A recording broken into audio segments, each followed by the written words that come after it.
Tapi yang namanya 50 best, Michelin 1 star, secara bisnis it helps. Untuk gua 100% of a restaurant is all about business, dude. Tapi regardless, bagus sih. Maksudnya kalau masuk Indonesia kan, nanti what I don't want is that chef-chef di sini work just for this. Tunduk banget. Iya. Jadi you lose the whole point. At the end of the day, if you get Michelin recognition, siapa yang gak happy sih? Iya. You kalau dapat Oscar as an actor, gila man. Nggak mungkin nggak happy. Iya dong. As a foodie, I learn a lot actually. Gue ketemu banyak orang. Jadi yang Matsukawa ini, kaiseki yang gue suka banget. Pertama kali gue pergi, gue actually didn't really understand. Chefnya tanya, gue udah makan di mana aja. Dia kaget dong. Kenapa bisa book all these restaurants? Karena untuk dia pun mau book sushi itu susah. Tapi gue bisa dapat karena gue ada kenal orang aja. Kenal orang Tokyo yang sering makan. At that time masih bisa book buat orang. Tapi sekarang kemarin gue balik tuh susah banget mau book. Jadi nomornya aja udah yang tahu-tahu aja gitu. Iya. Oh my god. You need to make money. In this case, yes, passion is supposed to be important, tapi the whole point is to make money, really. Lu nggak ada duit, gimana hidup?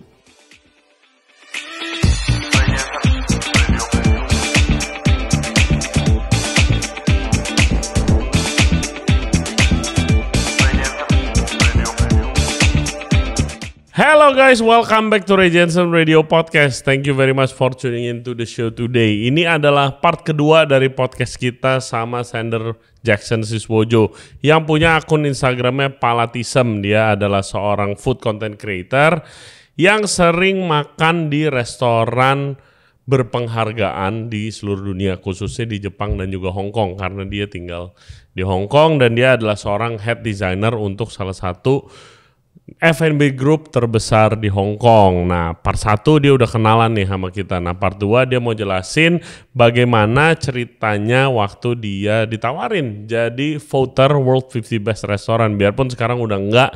Dan kenapa? Apa yang dia tidak setuju dengan award-award yang bergengsi ini seperti Michelin dan juga World 50 Best. Setelah itu, Sander ini punya Palatism Futur. Jadi kalian bisa book dia untuk nyoba-nyobain dan makan di restoran-restoran terkenal yang biasanya itu impossible untuk buat reservasi di sana. Karena ternyata di Jepang pun banyak restoran-restoran yang harus by appointment dan juga harus by reference. Jadi kalian harus kenal baru bisa makan di sana. Interesting, siapa tahu bisa di-apply di Indonesia. Oke guys, hope you guys enjoy the show. Jangan lupa subscribe di Ray Jensen Radio Podcast di YouTube, Spotify, and all other podcast platform. Juga follow kita di Instagram dan di TikTok di Ray Jensen Radio. Oke, please welcome again Sander Jackson Siswojo. Enjoy the show. Hey guys, sebelum kita mulai podcast kita, gue mau info ke kalian kalau Ray Jensen Radio Podcast lagi kolaborasi dengan Famfrits Indonesia. Mereka adalah produsen kentang asal Belanda yang menyediakan berbagai pilihan produk kentang beku. Untuk info lebih lanjut, kalian bisa cek Instagram mereka di Famfrits Indonesia atau ke website mereka di famfrits.asia. Thank you. Oke, nih. Next, gue mau ngomongin yang barusan lu bilang bullshit, bro. Apa tuh? Michelin, 50 Best gitu segala macam. Tapi I mean correct me if I'm wrong. Lu kalau people in your position pasti udah ada the radar dong, mungkin sebagai in the radar lah. Ya. Dari your content that you're producing gitu. Nice pictures, terus lu foto sama chef, obviously lu lebih banyak dari itu yang lu makan. Mungkin lu seorang voter atau I don't know, included lah in those circle. Your opinion matters. Ya. Right? Bener gak kalau gue bilang begitu? Dulu benar. Okay. Dulu? Ya, kenapa dulu? Soalnya hasil-hasil yang gue lihat, Michelin, 50 Best, ada yang OAD kan, si Dwi juga sempat bahas opinionated about dining. Itu circle-circle food yang memang crazy foodie lah yang ikut-ikutan. Tapi udah pasti. Iya, tapi yang namanya 50 Best kan sekarang mayoritas orang di dunia tuh lihat kan. Iya. Mau nggak mau itu untuk secara bisnis membantu banget. Itu kalau top 20 lah udah masuk atau masuk aja the 50 Best maupun 48, 49 udah membantu. Iya. You dapat Michelin 1 star, percaya nggak percaya, benar apa nggak enaknya. Iya. Membantu bisnis. Secara bisnis it helps. Yes. Yang which untuk gua 100% of a restaurant is all about business. Of course. You need to make money. Of course. In this case, yes, passion is supposed to be important. Yeah. Tapi the whole point is to make money really. Exactly. Lu nggak ada duit gimana hidup? Itu gimana lu mau ini profesi apa? Lu buka? Ya profesi apapun ya. Iya. Kecuali lu Vincent Van Gogh maybe, painter, kuping lu dipotong ya udah. Kan lu sukanya memang painting doang, nggak perlu duit. Tapi kalau yang namanya bisnis maupun fashion, makan, movie, semua perlu uang. Iya. Jadi apalagi zaman sekarang. Jadi Michelin kan tadi gue dengar juga udah setahun sih gue dengar di Indo mau masuk apa gimana. Gosipnya begitu. Iya. Bagus untuk Indonesia, untuk the food scene, the culture, membantu banget. I want them to come. Yeah. Tapi whether or not gue percaya the list, not really. It's a guide at the end of the day, right? Yeah. Michelin guide. Yeah. It's a guide. Jadi sama aja kalau food content creator mau itu Palatism atau siapapun, atau siapapun enak. Iya, lu nggak percaya 100%. Belum tentu cocok sama your palate and your taste, right? Dan sekarang pun yang masalah Michelin, zaman dulu kan kalau Michelin you're supposed to be a secret voter kan, like a secret diner. Iya. Jadi lu katanya masih begitu juga katanya. Iya, katanya lah. Ya sekarang udah tahu lu siapa gitu, udah ada. Sekarang social media, you bisa Google orang gampang men. Iya. Zaman dulu to be anonymous is rather hard. It's so hard zaman sekarang apa. Iya, jadi gue udah tahu lu siapa. Maupun lu datang satu grup apa datang sendiri, udah tahu. Apalagi orang yang kerja di industrinya begitu, right? I remember waktu di Paris kayak ini 15-16 years ago waktu gue mulai aja, Michelin ya gue ke-expose how powerful is the Michelin is gitu kan. Dan at least restoran manajernya udah tahu kayak dulu pakai alias ini juga nih gitu kan di restoran tempat gue yang dulu pasti nih gitu. Ya udah di treat dan kayak keluarin VIP menu, terus habis itu dia make sure meja sebelahnya ada 2 meja gitu, itu yang sama biar nggak ketahuan VIP treatment banget gitu, yang kayak gitu. People know, apalagi people yang kerja. So they know in advance, right? Yeah, they know in advance gitu kan. Tapi regardless, bagus sih, maksudnya kalau masuk Indonesia kan nanti. What I don't want is that chef di sini apa gimana ntar work just for this. Tunduk banget. Iya. Itu jadi sayang sih. Jadi you lose the whole point. Maksudnya the whole point at the end of the day, if you get Michelin recognition, siapa yang gak happy sih? Iya. You kalau dapat Oscar as an actor, gila man. Nggak mungkin nggak happy. Iya dong. Gue juga mau. Maksudnya penghargaan is good. It's how you tell if it's good or not. Tapi masalahnya kan udah very shaky kan this whole business kan. Udah. Tapi kayak orang kayak people like in your position, in Dwi yang pernah kesini gitu selalu bilang kayak begitu masuk mungkin baru tahu kayak all the politics, all the drama gitu behind it, terus itu yang membuat lu kayak aduh males lah gitu. Betul. Tadi kan sempat bahas 50 best earlier we were chatting. Dulu gue lihat banget waktu baru awal-awal World 50 Best and then Asia, terus juga yang ada South America segala semua. Lihatnya juga bukan sampai percaya, yang namanya list lah. Kan yang voting juga restaurateur, yang voting foodie, well traveled gourmet, food writer, people in the industry kan. And koneksi sih. At the end of the day it's all connection. No connection you get nowhere. How do you get boleh ceritain nggak pengalaman lu jadi voter? Gimana waktu lu officially kayak lu prosesnya gimana sih? Prosesnya sih awal-awal gue kan semua dari Palatism kan, kontak kan. Pasti lu udah konten dulu dong, udah Palatism udah jalan dulu dong. Udah. Ya nggak bisa tiba-tiba lu nggak tahu siapa tiba-tiba jadi voter. Right? Jadi chair yang di Hong Kong dia email gue lah. Oke. Dia masuk email apa sih titlenya Asia 50 Best Voters, bukan voters, voting season apa gimana gitu. Yes, panelist apa gitu. Ya terus diceritain lah. Ini cara-caranya lah. Lu kalau mau ikut, ini aturannya, nggak boleh disclose. Lu kerja di mana, apa segala gitu-gitunya nggak boleh tahu kan. Terus dikasih tahu dari 100% berapa persen voternya orang ini, berapa persen voternya ini itu lah. Gue udah sering cerita lah di sini, udah tahu juga your audience. Tapi udah terima itu ya gue at that time that's cool, I can vote. Gue vote restoran yang gue suka aja. Even restoran yang gue tahu nggak mungkin masuk ke list. yang which majority of the restaurants are in Japan. At that time gue suka banget ke Jepang. Dia juga lihat my post kan, Jepang restoran ini restoran itu. Kalau for Asia berarti ya ini.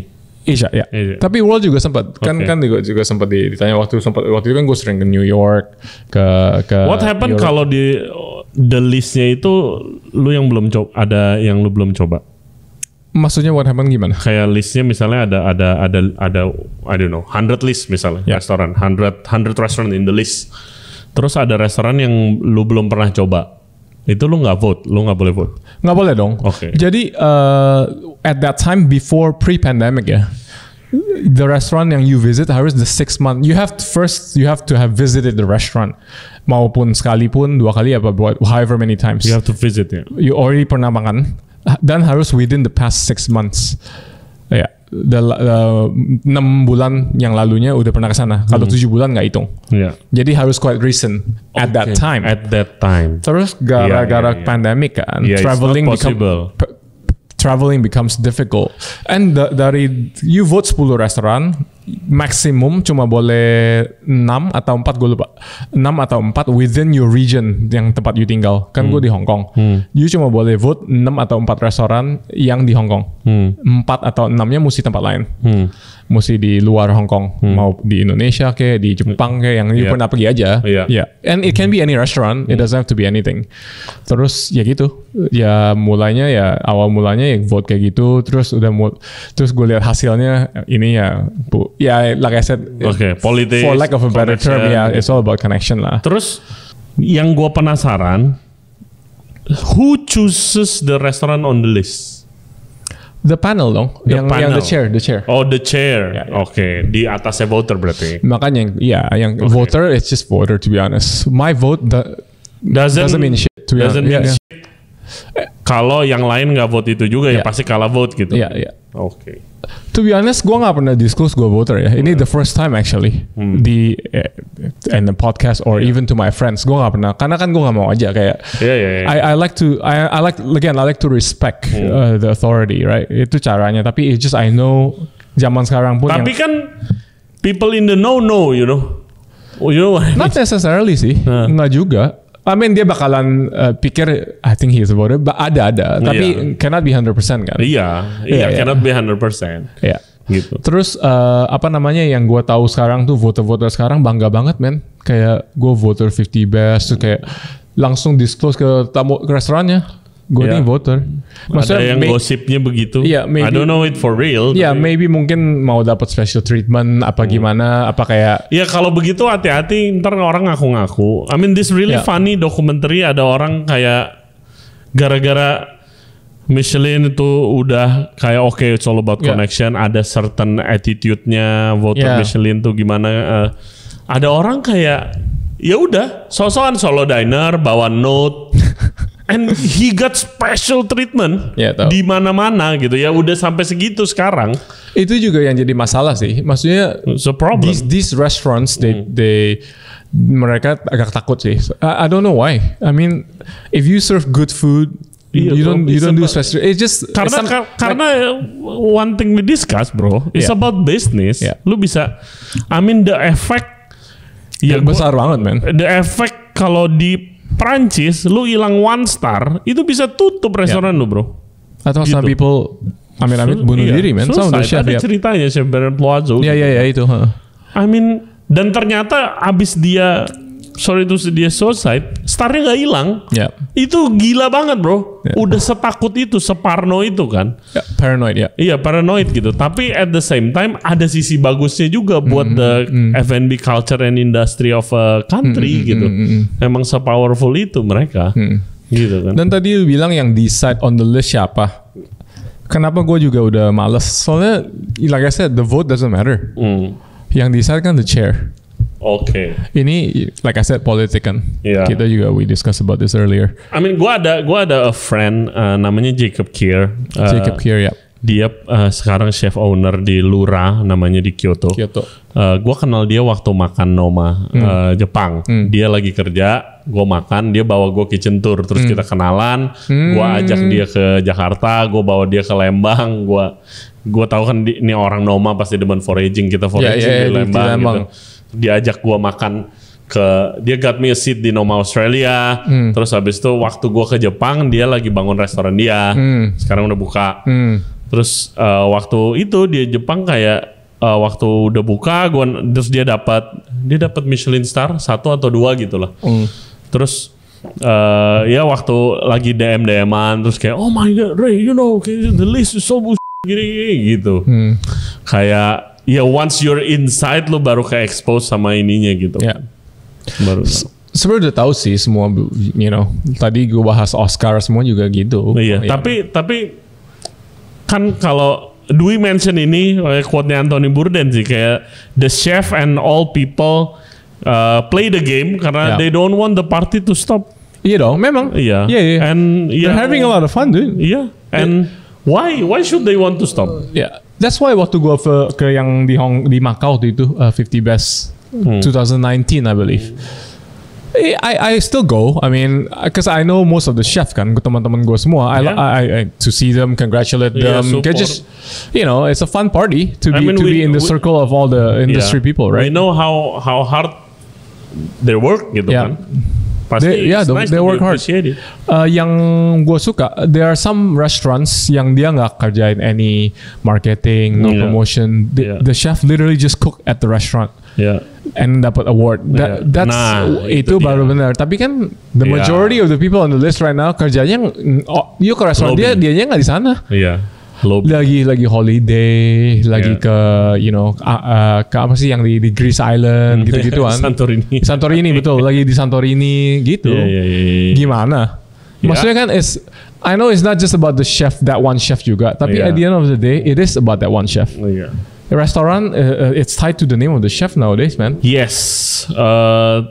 Tadi kepotong guys karena hujan, suaranya masuk. Jadi kita lanjut tadi obrolan Noma. Kita lagi ngomongin tadi waktu pengalaman gue di sana, Chef Rene itu banyak hadir di kitchen, tapi sebenarnya di restoran dia sebagai host role-nya, right? Tapi yang balik lagi ke yang lo omongin tadi, chefnya jarang di restoran. Tapi I think that's the evolution. Iya memang. People want to see Chef Rene di sana. It will be hard waktu kalau Chef Rene service di kitchen, orang nggak bisa lihat, ntar disappointing. Gue ngerasain itulah versi kecilnya. Gue bukan membandingkan gue guys sebagai Chef Rene, tapi kalau gue bikin pop up, gue kan suka service di dalam. The point of gue pop up, gue tuh pengen masak lagi kan, gitu. Karena takut dibilang celebrity chef yang nggak bisa masak podcast ini gitu. Jangan. The point of pop up bikin itu. Tapi kalau orang makan mau foto sama gue, mau ketemu gue karena dia follow podcast gue dari awal banget. Kalau gue service itu mengganggu flow. Iya dong, of course. Kitchen karena ntar checkernya bingung, ya kan. Lama kelamaan akhirnya gue yang jadi checkernya aja deh di depan gitu karena keganggu flow kitchen gitu. I think that's the evolution lah for chef. Makanya itu yang bedain restoran Jepang di Jepang sama restoran di mana-mana kan. Kalau di Jepang kan restoran size pasti kecil. You paling besar 10 bangku udah gede setengah mati. Isn't it the same like Hong Kong? Enggak Hong Kong sih. mulai ke arah sana gak sih? Enggak juga. Hong Kong space-nya kecil. Mau nggak mau dipaksain ditaruh mejanya banyakan. Tapi yang penting kan make money kan. We talk about this. Jepang bedanya they focus on really just doing the one thing perfectly. I have a theory.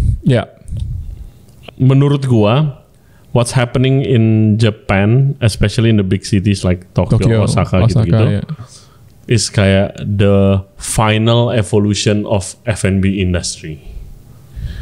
Semuanya mahal, tempat mahal, staff mahal. Akhirnya tempatnya kecil. Si chef kalau mau masak makanan idealis harus jadi owner, jadi tukang masak, jadi tukang cuci piring. Yang kerja paling 2-3 orang udah gitu. Teori gue itu. What do you think? Tergantung negara mana ya, masih jauh sih kalau untuk di sini I think. Iya, tapi sekarang at least di kota besar konsep restoran yang bangkunya ratusan, menunya ada 2, Western and Asian itu udah makin lama makin kecil. I mean, Gue sih sering dapat curhatan ya zaman sekarang hotel-hotel bintang 5 yang giants di Bali, yang resort itu kesulitan untuk menuhin restorannya. Orang lebih pilih untuk kayak curated butik hotel kalau dulu bilangnya gitu yang kecil-kecil, right? Memang sih lebih lack of focus sih kalau kita bikin restoran sebesar itu. Apa juga ada. Iya. Itu tapi dulu zamannya Iya. Lu nggak di sini buat itu. Lu udah di Hong Kong eating fine dining stuff, bro. Gua setiap ada teman luar negeri datang kayak, Rayu, why do they have two menus? Gitu. Kitchennya segede apa? Nggak, gue sempet kemana kayak Pondok Laguna lah, atau kayak Layar yang dari Surabaya, Layar Seafood di sini kan? Yeah, really good. I love that place. Gue lihat menu capek men, tangan gue flip nggak habis-habis. Udah berapa kali masih belum dessert. Gue mau pesen es teler. Belum ke angke lu. Iya, angke makin panjang. Iya buku-buku kan. Zaman I think it depends. Tapi kan my theory is fine casual lah. Just simplify everything quicker. One page, paling the backside with the drink, udah gitu aja lah. Okay. Hey guys, kalau kalian enjoy the podcast so far, thank you very much. Dan jangan lupa subscribe di Ray Jensen Radio Podcast. Back to the show. Gue mau nanya pertanyaan standar yang pasti lu udah pernah ditanyain dan lu udah capek. What's the most memorable meal? Yeah. I think if you ask top 10 dari 8 probably in Japan sih. Di Tokyo ya, karena all sushi, all no wagyu, caviar. I won't put a lot of sushi for sure. Kaiseki juga, kayak kaiseki, you know. Gue belum pernah the real kaiseki. Gue pengen banget ke ini apa? Kikunoi, ya. Gue dari baca bukunya tuh gue pengen banget ke sana. Have you ever been? Never been. Itu lebih ke very traditional washoku. Jadi lebih really just rely on the ingredients sih. Kalau orang bilang washoku tuh apa sih? Washoku artinya Japanese food. Okay. Yeah. Kaiseki is Japanese food in a tasting progression. Yes. Gue pertama kali expose to kaiseki juga di tahun 2014, namanya Matsukawa. Sampai sekarang masih restoran terbaik untuk for me. It's my favorite restaurant still. Di mana itu? Di Tokyo. Jadi pertama kali gue book tahun 2013, gue dari Hong Kong book pakai telepon. It's a stupid mean, I'm a nobody. Pakai Inggris. Bisa lagi.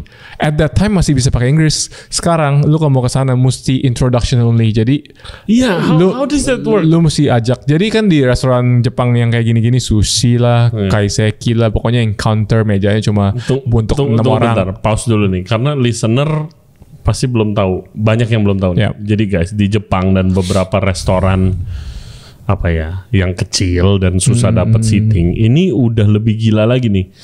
Lu punya duit, lu terkenal, belum tentu, nggak peduli mereka. Ya, betul. Mereka harus dibawa by introduction tamunya. Kalau lu nggak makan sama lu yang kenal, lu nggak bisa, nggak bakal dikasih tempat. Dan yang bukan introduction dong sih, yang regular yang booking untuk lu juga mesti present, hadir. Iya, ini kan tuh takut no show. Buat orang Indonesia, even something very new ya. Very new. Very new. Bukan Indonesia doang sih. Banyak di negara manapun nggak ada yang kayak di Jepang. Oke, konsep itu gimana coba dijelaskan? Iya, jadi ada satu restoran. Did you know that Steven Spielberg, tahu dong, Jurassic Park, all the big movies, man. Dia book satu restoran namanya Sawada, Sushi Sawada. Cuma 6 seats. Oke, di Tokyo. Di Ginza. Oke. Dia book, suruh manajernya lah book segala. Nyampe telat, udah naik helikopter. Nyampenya telat 14 menit, nggak boleh masuk. Asik ya? Asik banget. Spielberg, bro. Itu pencapaian tersendiri buat chefnya. Jadi sebenarnya kalau untuk dining di Tokyo, di Jepang, di Kyoto gitu, you need to understand sort of the rule ya. Jadi tadi lu bilang, the honor, the reservations. Jadi the guest, the customer, they're not necessarily kings. You know, that you need to abide to their rule.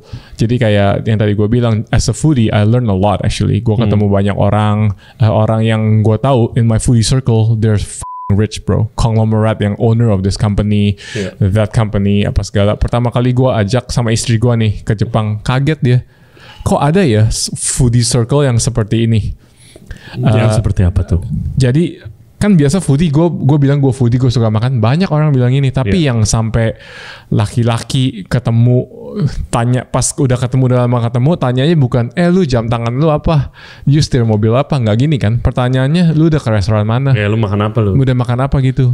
Dia kaget banget, untuk dia tuh gila, itu makanan doang men, restoran santai aja. Tapi ini bener-bener diskusinya ginian. Jadi as a foodie I also learn networking, ketemu banyak banget orang. Yang tadi menurut lagi lewat Falatism nih account gue, banyak yang reach out man. Jadi sekarang jadi teman baik. Tadi cuma kayak gue mau ke Hong Kong mau makan ini, yuk ketemuan booking, ya oke, gue ajak sampai teman baik, sampai sekarang pun masih. Besok lusa kita juga ketemu mereka di sini makan. They're important people man, and they know kalau booking restoran ke Jepang, you arrive 5 minutes early. At the very worst is 5 minutes early. You know, you just need to be on time. Karena di Jepang at the dot, maupun you iPhone, Android, langsung detiknya ke sana, langsung ditaruh noren the curtain kan, untuk itu, masuk. Itu langsung open, mulai. Terus mulainya kalau tadi sushi restoran yang 6 orang itu, everyone starts at the same time dong. You nggak bisa 2 orang mulai dulu, 3 orang mulai dulu. Kacau tuh.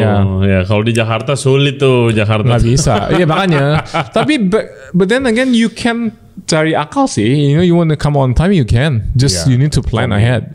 It's just the culture udah biasa macet, udah kayak ya udahlah macet, orang paham kan. Tapi jadi kalau gue book nih, halo, gue mau book nih. Dia bilangnya apa? Full. Sekarang sebenarnya nggak diangkat telepon sih. Oh, nggak diangkat telepon. Udah nggak ada yang karena angkat. Dia nggak tahu nomor gua, nggak di-save. Sekarang karena yang book udah bukan lewat telepon lagi. Book tuh lewat, kadang private WhatsApp. Kalau di Jepang pakai Line kan. Line tahu dong yang Iya tahu. Jadi atau nomornya aja udah yang tahu-tahu aja gitu. Iya. Oh my god. Atau iya kan memang tempat duduknya juga cuma 6. Jadi yang Matsukawa ini Kaiseki yang gue suka banget. Pertama kali gue pergi, gue actually didn't really understand. Tahun 2013 yang gue book pakai Inggris, gue datang makan sendiri. Waktu gue makan ada satu lagi ibu-ibu, pokoknya udah ada umur lah. Dia juga sendiri solo diner, gue solo diner. Akhirnya kan chefnya tanya, gue udah makan di mana aja. Dia kaget dong. Gue kenapa bisa book all these restaurants, karena untuk dia pun chef terkenal banget. Sekarang dia restoran nomor 3 di Tokyo, Matsukawa. Untuk dia pun mau book sushi itu susah, tapi gue bisa dapat karena gue ada kenal orang aja. Maksudnya kayak kenal orang Tokyo yang sering makan, gue suruh dia bantuin. True Falatism. At that time masih bisa book buat orang, tapi sekarang kemarin gue balik tuh susah banget mau book. Tapi ya sebenarnya masih ada jalan lah. Kalau udah pernah pergi atau udah pernah. Iya. Kalau udah pernah masih oke. Kalau enggak. Waktu itu gue makan di sana, gue nggak ngerti makanannya, kayak literally just dikasih bamboo shoots. Bamboo shoot apa ya? Rebung. Rebungnya cuma rebung doang, kayak udah direbus, taruh di depan you gitu makan. Ini apa? Gue skillnya gimana? Maksudnya di bukunya Kikuno itu gue penasaran banget. Iya kayak gitu. Memang enak, manis. You just eat the ingredient. There's not much preparation kan. Japanese food is all about the ingredient focus. Tapi kan Kaiseki ini kan kayak guys, buat yang belum tahu kan the highest form of Japanese food ya kan. Correct. Very seasonal. Yang gue pelajarin tuh harus ada course pertama, harus ada steamnya apanya, it's step by step. Lu nggak bisa pertama langsung gorengan gitu kan. Dari raw dulu usually. Dari raw, steam, boiled atau whatever gitu kan. Seasonal, very highly seasonal. Jadi lu kalau ke Jepang, say musim kemarin gue ke Jepang nih, April, lagi musim rebung. Gue pergi beberapa tempat, rebung terus. Kadang-kadang gue agak bosan sih, maksudnya kayak kan seasonal, jadi you cannot spend too much time di Jepang in one season, jadi makannya itu lagi. Iya, itu I think gua tahu begitu dari teman-teman chef gua yang dari Europe itu, kalau lagi ke Jakarta, kalau lagi ke Indo, gua jamu gitu, dia bilang kayak, "Ray, di sini seru ya, lu bisa makan apa aja kapan aja, anytime, right?" Karena kalau di Europe tuh justru kita pengen banget begitu chef-chef di sini. Gila kalau ada season nih bener-bener have the best. Tapi minusnya ya kalau lagi seasonnya misalnya bagus, springtime kalau di Prancis tuh asparagus. Ya udah semua restoran ada menunya asparagus gitu. Sebenarnya Jepang juga offset sama Prancis sih. Balik lah. Si Prancis offset sama Jepang, Jepang sama Prancis gitu-gitu aja. Jadi that's why those two are lagi top 2 cuisine in the world, right? I think all time lah. Oke. Jadi Kaiseki, top your Matsukawa for me. Oke. Matsukawa. Matsukawa guys. 6 seats ya. Kontak Sander dah kalau mau makan di sana. Nggak janji guys. Ini interesting buat gua. Lu tinggal di Hong Kong. Makanan bermicin. Ya. Ya kan udah pasti kan. I love it. Lu kalau makan ke Jepang, makan fine dining yang nggak pakai penguat rasa gitu, apa nggak kurang rasanya? Ini interesting karena this is a very interesting question. Soalnya my top 2 cuisines Japanese and Indonesian, which is quite the opposite. Yeah. Japanese kan, like you said earlier, rely on the seasonality, ingredients. Betul. Dan kayak highlight ingredientnya. Correct. Nggak dibumbu-bumbuin, nggak ada minim bumbu lah ya. Correct. Indonesian is the exact extreme opposite. Yeah. Bahannya maybe not so good, tapi ditutupin rempah-rempah, spices, micin, garam, gula, all sorts heavy. I just appreciate all cuisine. Like I said dari awal kan, bukan it's not about makanan pinggir jalan atau French food yang service-nya storytellingnya setengah jam. It's nothing to do with that. It's just about my taste. I understand and it takes time to learn sih. Like I said, as a foodie, orang kan taunya lu mah cuma suka makan doang. You need to learn a lot, man, about being a foodie. Understand the kitchen, understand being in the front of the house, understand. Especially now as a designer, I need to know the flow of service juga, operationally, apa segala. Jadi Indonesian food, memang di Jepang kadang kalau terlalu sering makan kaiseki in that 1 week, gue kangen yang micin-micin. Waktu sama istri gue waktu hamil tuh kita ke Jepang, kita makan sushi sambil hamil, istri gue tetap makan sushi karena gue udah book yang susah banget, yang orang regular tuh susah dapat dia tetap makan. Dan kata dokter Jepang, it's okay. Karena if it's properly treated, it's fine. Ya, tapi ya masalahnya kan itu kalau raw-nya you're taking risk sih, memang. Jadi udah beberapa kali makan dia pengen chips dong. Di Jepang makanan yang paling MSG ya chips. Akhirnya temenin dia ke Family Mart terus makan chips. Which is good. Katsu furainya tuh menchikatsunya Family Mart. Oh my god. Atau karage juga enak banget. Lawson Family Mart ya. Jadi untuk ngisi. Gue setiap ke Jepang selalu gue sediain ada 1 hari buat only makan in convenience store. Lunch to dinner. Itu kayak a break from a break from is all of this kayak food yang fine dining, upscale food gitu. Gue inget sempet yang paling gurih yakitori. Nah, itu makan gue masih duit tuh waktu di Jepang. Itu our second dinner. Gue lagi sempat cerita beberapa hari sama orang kalau zaman gue ke Jepang yang 5-6 kali setahun. Makannya bukan 1 lunch 1 dinner, kadang 2 lunches 2 dinner. Lunchesnya tuh bukan snack and meal ya, it's 2 full meals. Terus jam 5 gue udah first dinner, 8:30 another dinner. Waktu zaman muda, gue zaman sekarang udah gak kuat. I can imagine lu and Dwi ke Jepang gitu. Gila man, that guy eat at that time, nggak tahu sekarang kayak masih kuat deh. The guy eats a lot. Tapi waktu gue sama dia, gue makan lunchnya 2, terus dinner jam 5 kan. Terus jam 9 gue ada reservation di Torishiki. Torishiki is the most difficult booking yakitori restaurant in the whole of Japan. Yang nggak boleh ada kamera, whatever, right? Bukan. Ini boleh kok.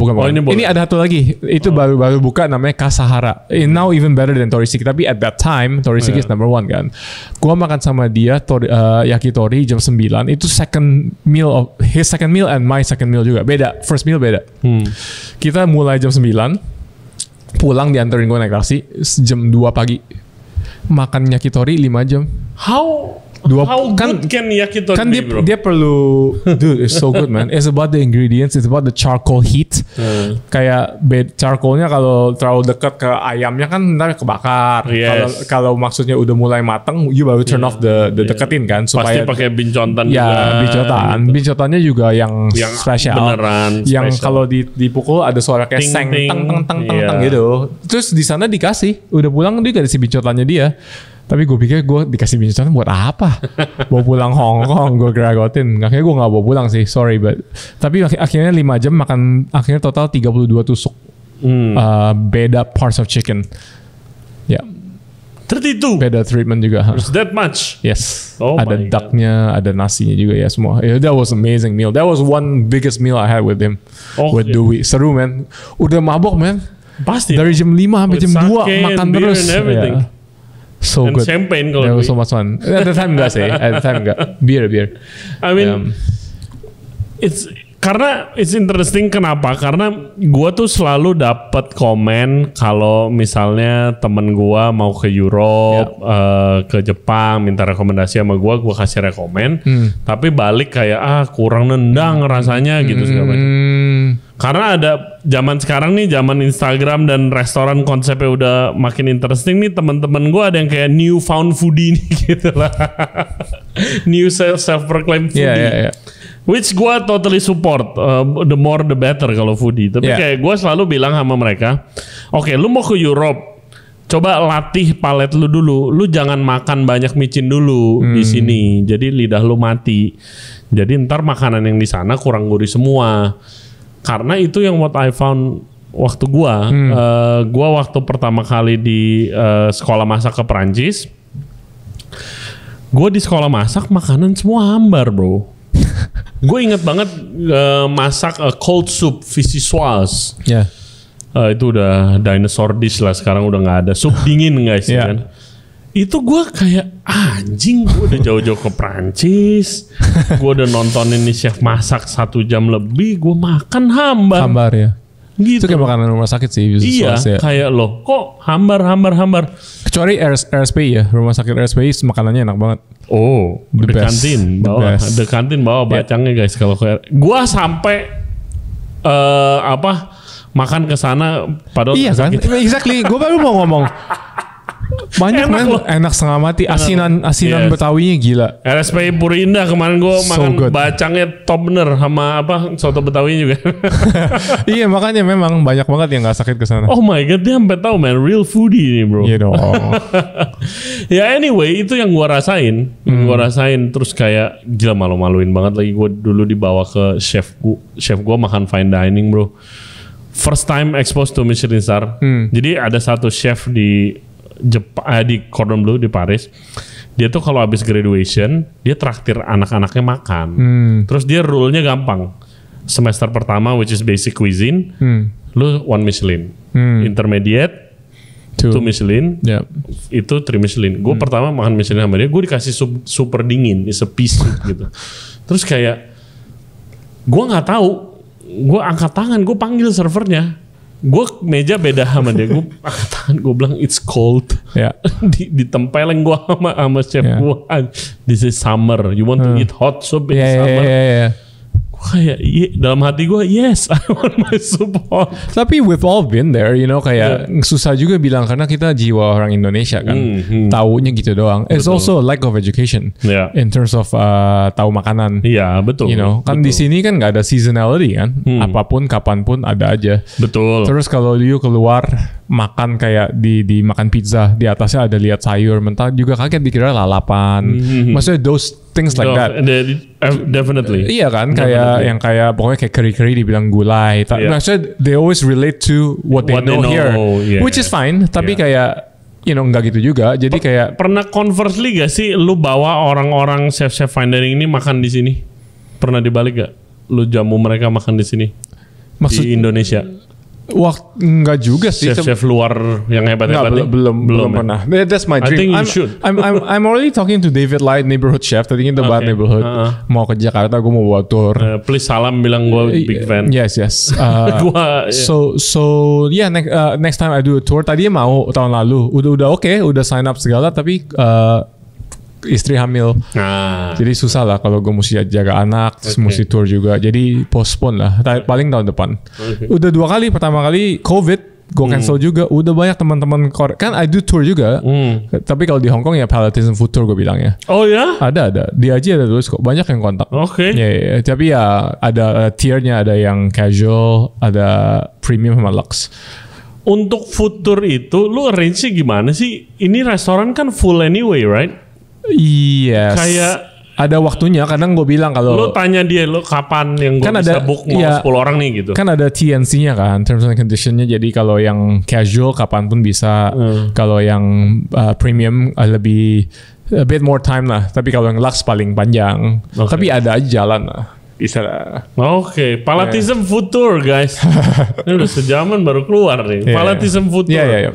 Oh nice man. Tapi beda sama si Hungry Tourist ya. David kan termasuk hotel international. Gue kayak more private lah. So itu tuh dia bayar lu, bayar paket. Waktu makan udah nggak bayar lagi. Apa gimana sih? Terus gue sih more flexible ya. Bisa yang kayak gitu, bisa yang up to them. Karena some people just prefer gue nggak mau repot, gue bayar itu semua, gue datang tinggal ya. Oke, Palatism Food Tour guys, stay tune. Oke, ngomongin tadi gue nanya your most memorable meal. Ya.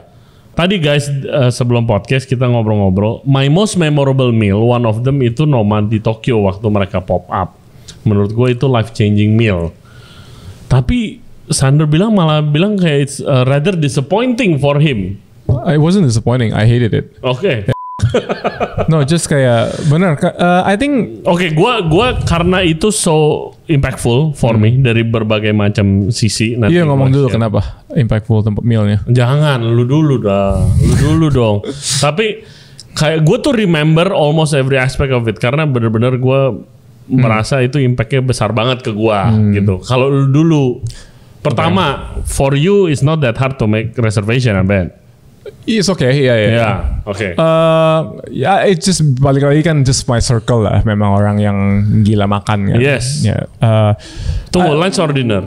It was lunch. Okay, sama. Gue juga lunch. So, and I went with like a chef and another, just friends in the industry. It's a good table. Yeah. I met Rene juga, sempat ngobrol kan ya, at the end. I think I came in waktu mau makan sana. Not too much of an expectation either. Kayak gue tahu, okay, of course I know Noma, of course I know Rene, the impact he's done, in the industry. Terus dia datang excited lah, wah mau ke Tokyo kan, I love Tokyo juga dong. Yeah. Terus pas kesana udah selesai the meal, to cut the long story short, ada gue rasa 18 course apa 20 courses gitu. About 20. Ya, dari 20 courses yang matang cuma satu, yang which the duck. Ada dikasih hati ducknya served by itself, yang lain semua mentah. No, I remember that. Yeah. Yang which no problem, tapi karena menurut gua makanan Jepang, people spend decades untuk doing raw food properly and everything. Tapi cara dia kan he spend maybe a couple months before the pop up untuk do the research of Japanese food. R&D, yeah. It's hard to do a cuisine of any kind, let alone Japanese, untuk understand everything. Well, in only 6 months. In only 6 months time untuk research. No, it's impossible. That's why for me, I just expected a bit more. A lot of the flavors, memang it's a lot of Noma-esque kind of flavor profile. Yang quite memorable is the squid yang dibikin jadi kayak noodles. That's the best thing I ate ever. Yeah, that's probably my favorite dish there in the meal. But out of 20, it's just one that kind of blew me away. Rather disappointing. Okay, I get what you mean. There's also the botanebi kan, sama salt and salt. Yeah, one of the first courses. Yeah. It's interesting, tapi ya udah aja. And at that time when I ate the shrimp juga nggak manis. Karena I've been to sushi restaurants or like kaiseki where udangnya tuh bener-bener manis banget. Yang itu makan kayak ini apaan sih, kayak terus udah kayak I guess also the experience makan sama orang lain, take photo for so long, by the time we eat udah mulai bercair nih udangnya nih, udah kayak kurang, Kan lompat-lompat kan udangnya. But in terms of life, kan again bahas lagi back to what I mentioned. Gua makan tuh bukan cuma the experience. I know most people is experience. Even at work, food, yeah, exactly. Even with Black Sheep, place where I work, we create and we curate experience for these guests. Of course. Tapi untuk Noma, the big part kan experience dong. Yeah. Si Rene di sana. Yeah. For me, experience wise, it's good. Makanan, not for me sih. It's just for my palate. Okay. Jadi that's why I did, and for that price as well, it's just a bit disappointing. Okay. Ya, ini dari pengalaman ini kayak very contrast to me, guys. Jadi ini mungkin beda banget sama gua. Jadi karena perspektif kita beda, ya kan. Tapi benar. Yang gua remember now that I think about it, yang benar-benar mind blowing itu cuma 1-2 dish. Yep. Tapi personally for me, gua belum pernah makan something course yang dari awal sampai akhir tuh mind blowing. Gue belum pernah sih, gue belum dapat, mungkin nggak hokinya gue aja, tapi belum pernah. Itu gue, kalau buat gue seorang chef di Jakarta, itu impossible to get that reservation, ya kan? Karena kan udah full di berita waiting list berapa ribu orang gitu segala macam. Gue dapet itu karena gue hoki banget. Teman gua dan one of the best chef di Indo, Chef Andrian Ishak yang punya Namas, ada temannya cancel satu. Oh wow, nice. Gitu. Terus dia bilang, Ray, lu udah book belum? Udah, kirim email. Tapi kan gua solo diner, nggak bakal dapet tempat lah. Gua bilang, ini ada cancel mau gak? Ya langsung dong. Anjir, gua bilang, ayo sini. Langsung. Udah kita di sana berempat sama the owners. Mereka berdua, gue berdua sama si Andrian Ishak. First thing first, keluar si Botan Ebi. Nah, gua di luar YouTube belum pernah lihat tuh udang pakai semut, udangnya lompat dari piring. It's so mind blowing for me. Gitu. Terus abis itu gue inget banget, dan gue sebagai chef, gue langsung, ini bagaimana cara servingnya, masa di akuarium berenang-berenang ada tamu lewat kitchennya baru itu.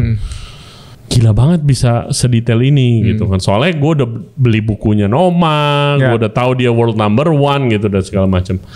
Terus abis itu Chef Rene keluar, nah itu ya of course lah. Starstruck ya. Fanboy. Starstruck gue nggak bisa ngomong man, other than I'm a big fan. Soalnya dia nepok gue kayak, hey, I heard you guys chef from Jakarta. Gue sampai kayak, oh he knows me gitu kan. Terus gila, kok bisa tahu briefnya dari mana, ini siapa yang research, siapa yang stalking IG kita gitu. Itu amazing lagi as a guy work in a restaurant gitu. Terus the squid dish was crazy. The squid somen, squid somen itu menurut gue gila. Terus pakai dipping sauce yang dari fermented squid innards apa. Itu good. Itu enak banget, gue mind blown. Itu sampai sekarang it's the best thing yang pernah gue makan. Really, wow. Sampai sekarang itu. Terus sama I remember the sake pairing. I mean gue lama di Prancis yang emang wine only. Gue kalau di restoran pesan bir aja diledek-ledekin gitu kan. Di Eropa gitu memang. Terus jadi begitu dia sake pairing, terus habis itu sake sommeliernya keluar, introduce about sake, they serve it in a wine glass. It's totally different experience saya buat gua. I remember di sake from red rice dari beras merah itu buat gua gila. Ada ternyata beras merah di Jepang. Oh bisa dibikin sake gitulah. Dan the first time abis itu gua kitchen tour ke restoran yang gua ngefan banget gitu, yang nggak mungkin nggak memorable lah. Ya kayak gitu kalau buat gua. The experience The experience. Nah gua beda sama lu sih. Gue lihat kalau gue ke restoran, gue selalu lebih generalis ke experience, not only for the food. Karena food, ya gue tahu selera banget kan. Makanan yang gue bilang enak banget. Menurut lu biasa aja, menurut orang ini nggak bisa dimakan gitu loh. Gue udah kenyang lah sama itu. Jadi gue selalu lihat the whole experience gitu. Tapi you're not wrong kalau dibilang banyak yang mentah, bener. Terus mungkin gua sebagai fanboy buta sama itu semua gitu kan. Tapi tidak sedikit waktu gua lagi di Noma di Copenhagen itu orang Asia komplain karena main course-nya bukan daging. Bahkan udah spend that amount of money gitu. Benar. Yes, no, I understand. Food is a very shaky ground, right? Yes, your experience and everyone's different. I mean, lu sama Dwi sayang ya lu berdua nggak tinggal di Indonesia. Iya, pengen sih one day lah. One day. Mungkin visit more often dulu. Let's see if there's opportunity. I mean kayak with you two exposure now, kalau lu bisa take part in this industry, I think will be great, fun, right? For industry gitu kan. Kangen sih. I love the Indonesian people. How often you go back here? Once a year. I try to come back twice. Tapi karena I still need to leave some of my leaves for tempat lain kan.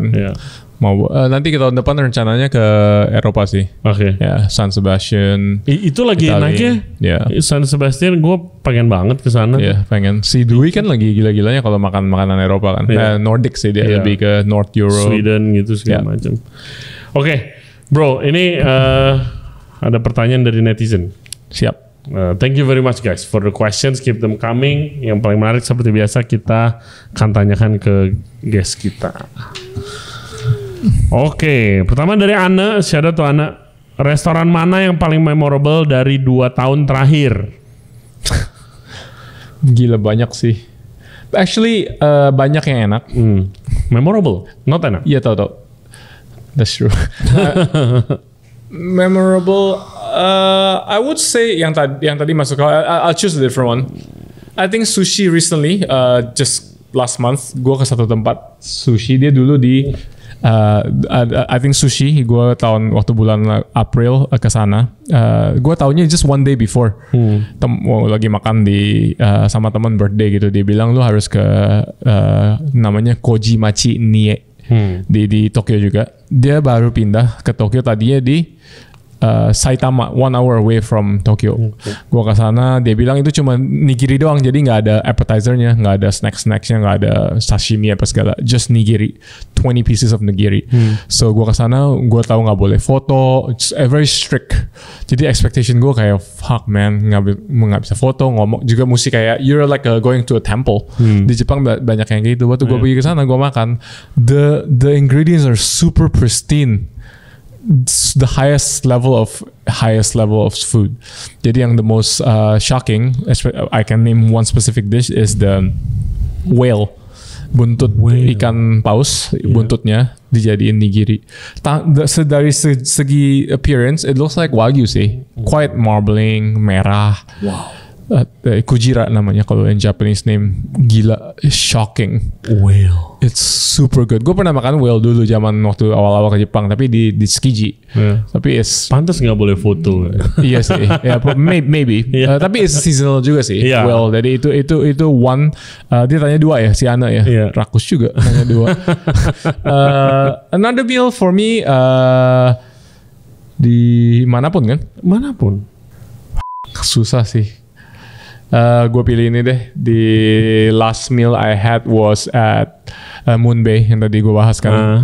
Temen gue dari Surabaya pada dateng. Suckling pig. Suckling pig sama fried chicken. Fried chicken Hong Kong kan yang digantung disiram minyak panas kan. Dia punya gila man. Lu makannya pakai lemon juice sama salt. Jadi dip lemon juice, sprinkle some salt. Wah, kulitnya pisah dari ayamnya kan, crispy gitu. Wah, so good. That was amazing. Jadi sekarang kalau ada tamu ke Hong Kong tuh selalu gue bilang Moon Bay Chairman. Nih 2 harus. Those are the 2. Good question. Really hard though. Dan pertanyaan kedua, what do you consider when picking restaurant to eat every time you're in Jakarta? Just Jakarta. Iya, in Jakarta. Ya, friends and family. Iya sih betul. Ada satu mungkin restoran di Jakarta yang penasaran lu mau datengin? Recently Kindling sih, yang the new one, right? I heard a lot, and Chef Hans juga sering bahas. Dia bilang it's good to check it out. Maybe next trip. This trip my schedule udah quite packed sih. I mean beda kan. This time is ajak anak, kasih lihat mertua segala.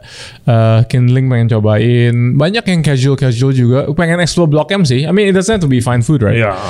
Blok M kan sekarang zaman dulu waktu gue tinggal di Indo kan masih kayak emang udah hip kan. Sekarang lebih lagi kan. Nah, campur-campur, bukan restoran Jepang doang yang di sana. Ukimacha sih, gue pengen pergi. Oke. Ya, I think Friday lah. Lagi ini kan, lagi matcha craze kan. Dekat sini ada. Ya, jadi pengen kesana juga. Tapi in terms of considering which restaurant to go, usually tergantung my palate sih. I know when I come here, I want micin kan. Ya, SCI of course. Philip, your food is amazing. Padang sih. Padang. Karena Padang ini pagi sore is what I go to. Di Blok M ada yang top juga, rendang sepakat. Padang sepakat. Iya, tahu. Very nice. Yang kecil kan tempatnya. Belum pernah itu. Kalau ada Cina Padang namanya Pondok Jaya. I heard. Itu ayam goreng menurut gua best in the world, bro. Ayam goreng ya. Lembut. Yes, and very flavorful. Dia pakai kayak ayam yang masih remaja gitu loh, belum gede-gede banget. Oh enak banget tuh Pondok Jaya. Terus kenapa Padang? Soalnya di Hong Kong nggak ada. Kalau gue pengen makan Padang belum ada. Jadi ngangenin man, ayam pop. Pakai gulai otak, terus siramin apa namanya cabai hijau kan. Tapi yang kenapa gue setiap kali makan sana sakit kepala men. Abis itu mungkin terlalu asin kali. Nggak biasa juga sama udah nggak biasa benar. MSGs and everything. Oke, Melati WW29. Makanan enak apa aja yang ada di LN pas coba rasa bikin ingat Indonesia. Luar negeri. Pas dicoba rasanya bikin ingat Indonesia. Apa lu? Your uncle's restaurant? Iya sih, itu kadang kalau gue kesana karena bener-bener craving Indo food, right? Nasi namanya kuning, apa tadi? Chandra sama warung. Chandra sama kampung. Chandra dan kampung buat kalian yang denger di Hong Kong nih. Iya, kalau lagi main ke Hong Kong, karena kan kalian kan kalau everyday Chinese food apa kan bosen kan. Iya. Luangin aja waktu. Apalagi kalau bapak-bapak. Actually, every time I eat makanan yang kayak kurang flavorful, I wish it's a bit saltier apa. Langsung ngangen makanan Indo. Langsung kepikiran kayak, dude, gue kalau lagi makan Sunda, sambalnya sebakul kan kayak happy kan.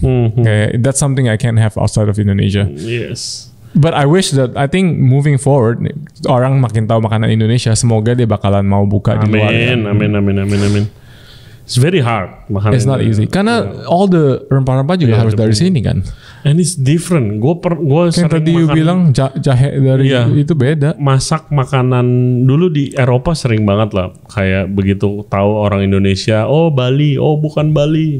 Terus habis itu gue disuruh masak gitu kan. Beda, gue di sana kan pakai rempah-rempah Thailand, right?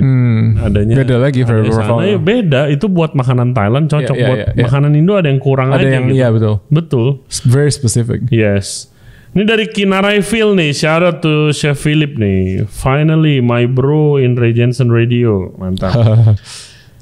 Di Hong Kong, which one you prefer? Dapai Dong atau resto mewah? Harus pilih ya. Why you have to choose? Makanya. Chef, why? Chef? Kalau lu udah pasti Phil Dapai Dong ya kan? Jawabannya boleh tergantung kapan nggak sih? Iya sih. Iya, exactly. Iya, maksudnya kayak gue suka kalau in terms of gue mau yang lebih nagih, lebih nusuk pasti Dapai Dong dong. Lebih dan juga karena Dapai Dong gue sekarang karena waktu gue makin kurang ya. Jadi maksudnya kan busy with work, family and everything. Jadi lebih kayak yang cepet-cepet sih. Karena kalau duduk fine dining kadang lebih agak capek. Gue kadang nunggunya. As much as I love Moon Bay, itu tetap pergi, tetap mau. Tapi Dapai Dong sih. Betul, ada saatnya lah. Makan fine dining ada saatnya. Tapi kalau yang gue nggak bisa itu Dapai Dong kalau lagi panas aja. Karena Hong Kong yang tadi bahas gila lembabnya crazy man. Jadi kalau lagi Oktober sampai ke March and October I'll do that. Oke nih. Pertanyaan terakhir dari Cieloleo. Ini tentang desain. Desain dari suatu restoran adalah bagian dari pengalaman saat pelanggan datang. Betul. Tidak jarang suatu restoran hanya berfokus pada estetik daripada kenyamanan dan kemudahan mobilitas pelanggan dan juga server atau waiter dalam artian floor plan, keluasan bergerak, jarak antar meja dan lain-lain. Ini curhat nih. Betul banget. Ya. Seberapa sulit untuk mengimbangkan estetik dan kemudian melihat mobilitas customer atau server dan waitress? Ya iyalah, you have to take that to consideration in the floor plan kan. Tapi lu sering sacrifice itu in terms of design? Nggak bisa sacrifice sih. It cannot just be design that compromise. Kita kalau setiap bikin new restaurant nih mau bangun interior design-nya, of course there's an interior designer. Tapi kan I had a design berkait I juga. We need to meet with all the different department. Yang tentunya chef. Karena kan chef mau ditanya nih, lu perlu kitchennya sebesar apa, equipmentnya apa aja, kitchennya kalau di sebelah sini oke nggak untuk flow antarin makanan, of course need head of operations yang in charge of that restaurant, kan dia yang ntar dia yang hire the team members, orangnya mesti berdiri di sini, karena kan kita ada appointed table team, right, yang nomor meja 14, siapa sectionnya? William's taking care of number 14 apa segala. Jadi kayak the movement udah in sync lah. Jadi sebelum restoran udah dibangun, kita udah tahu bahwa kayak gini. Tapi yang namanya Hong Kong karena space-nya kan very limited. The thing that we need to compromise is take risks untuk allow more seating capacity. Soalnya kalau nggak, again balik lagi, kalau seating capacity kurang, bisnisnya yang gimana cover the cost, right? The cost is damn high, man. Jadi kayak we need all party involved from the very beginning. And then by the time it comes to design, the branding kan kita memang udah pikirin kan. Betul. Jadi it just all in sync sih. Yeah, I think tadi the most important point yang tadi lu bilang itu untuk include the department head dari floor team juga kitchen itu untuk terlibat untuk initiation proyeknya, penempatan segala macam. Tapi banyak banget men dulu apalagi kalau zaman gua corporate chef, gue tidak di-include waktu desain dining room coy, tiba-tiba udah ada, anjir server gue nanti susah banget harus muter gitu kan. And also actually not fair. Iya dong, dari awal semua mesti tahu. Betul. And then diskusi lagi, lebih penting yang ini apa enggak. Of course, most important juga hire good interior designer, right? Spend a bit more money. Karena these people know. Jangan, gue sebagai konsultan restoran dan juga udah set up beberapa restoran dan bar itu jangan, kalau bisa jangan pakai interior designer yang belum biasa bangun restoran. Beda dari pemilihan bahan sama kalau kalian mau bangun rumah itu beda jauh, belum lagi functionality-nya gitu kan. Kalau kalian bukan owner yang ngerti F&B juga, hire designer yang belum paham juga F&B, ya kacau nanti functionality-nya nggak ada sama sekali. Kayak service station nggak ada gitu, kayak floor naruh piring ekstra sama exactly. Storage everything gitu kan, storage-nya kurang. Nah, even waktu gue bikin menu design, menunya pakai covernya kulit apa setebal apa, gue mesti pikirin. Iya dong. Karena space limited itu. You restoran 50 covers, 50 seats lah, anggap max right, atau 270. Kalau menu terlalu tebal, sempit, buang tempat man. And then it needs to be also the ones that's durable and then easy, and then bisa dilihat in the dark, and banyak all aspect lah. It's a restaurant is not just sekedar food on the plate, right? A lot involved. Even though for me it's most important, tapi tetap aja everything is your work is different. Space is so limited. Gue lihat di internet apa Hong Kong man, crazy. Hong Kong banyak yang apartemen yang kecil tahu. Gitu. Sebenarnya it's not limited sih. Itu tergantung the government wants to build or not. We have a lot of space unused, bagus, bisa dibuat bangun. Tapi they're starting to do that. Tapi it just takes time. Space ada lah. Nggak ada space gimana? I don't know. You live there. Iya makanya. Okay, final question. Kepikiran nggak one day to do the Palatism food tour full time and not work lagi? Itu there will be quite a dream sih. Tapi I think when my job becomes my passion becomes something that I do. Like I said, I want to separate. Gue mau pisahin tuh yang namanya personal sama job. Takutnya nanti gue jadi nggak enjoy makannya. Karena terus terang is tiring. You plan this food tour. Of course kayak si apa namanya si David kan he has someone to help, right? Assistant apa manager. Tapi kalau dari awal pasti sekarang semua sendiri kan. Gue nggak mau nanti gara-gara gue bikin tour ini gue jadi sama food jadi kecapek. Jadi kayak I get what you mean. Jadi jangan sampai lah. It's just a hobby on the side. Tapi one day if I have the opportunity to come back here, tanah air man, Indonesia. I would love to be here. I hope so. I hope one day it happens man. Menurut gua kalau lu di sini you can take part in kayak helping the industry lah. Mau sih, that's my dream. Gitu. Karena this cuisine, Indonesian cuisine is something else. Lu harus orang harus tahu bro, semuanya bro. Nggak ada yang tahu man. Nggak, they know nothing. That's why like it takes education, right? Exactly. And time. Thank you very much bro. Of course, thanks for having me here. Really so much fun conversation. Nggak berasa. Tadi kepotong dikit tapi it's okay. Kepotong hujan. Take a bit of rest, pipis sebentar. Man, I'm so glad to finally able to meet you. Likewise. Big fan of your work. Semoga sukses ke depannya. Sama-sama. Hopefully one day bisa Ray, I'm moving. Okay, let's do it. You be the first one to know. Thank you. Thanks again, man. Thank you guys. Okay. Guys, terima kasih banyak buat yang udah nonton, yang dengerin podcast kita sama Sander. Please follow Palatism di Instagram dan juga ada Palatism Futur. Stay tuned for that. Ada satu lagi. Today actually at 10 o'clock, I think udah launch deh. My first YouTube vlog. Wow, It's more about traveling. Ada my istri, my son, tapi it revolves around food, of course. Alright. Yeah, the first one is the SJS, just my initial. Okay. Yeah. Nanti kita kasih linknya di sini, guys. Check it out. Thank you guys so much for having me. Thank you, Ray. Yeah, thank you. It's been a lot of fun. Stay in touch ya. Oh pasti, tenang aja. I'll visit you one day di Hong Kong, please. Harus, gua pengen. ya. Thank you. Nanti kalian gue update juga. And seperti biasa guys, jangan lupa subscribe di Ray Jensen Radio Podcast di YouTube, Spotify, and all other podcast platform. Juga follow kita di Instagram dan di TikTok di Ray Jensen Radio. Terakhir, thank you very much buat Farmfriends Indonesia. Buat kolaborasinya, kalian bisa cek Instagramnya di Farmfriends Indonesia atau ke website di farmfriends.asia. See you next time guys. Bye-bye. See you. Bye.